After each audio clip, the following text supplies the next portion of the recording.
Hello শুভ দুপুর বন্ধুরা, কী করছো সবাই? তোমাদের রান্নাবান্না কমপ্লিট? তো আমার আজকের লাঞ্চে মেনু কি চলো তোমাদের সাথে শেয়ার করি।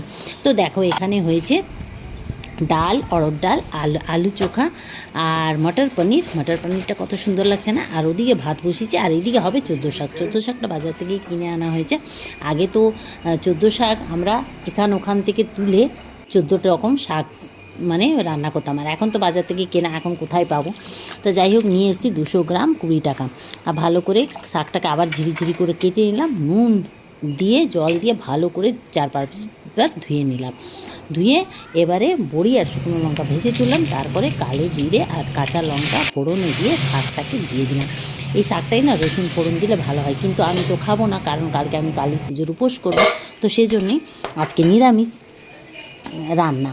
তো এই যে এবারে নুনটা দিয়ে ঢেকে রাখলাম, জল বেরিয়ে গেছে। এবারে আবার 5 মিনিট পর ঢাকাটা খুলে জলটাও টেনে গেছে বেশ ভালো করে। এবারে শাকটা ঝিরি করে ভেজে নিলাম, মিষ্টি দিলাম, আর ওই ভাজা বড়ি আর শুকনো লঙ্কাটা দিয়ে দিলাম, দিয়ে নেড়ে চেড়ে নামিয়ে নিলাম।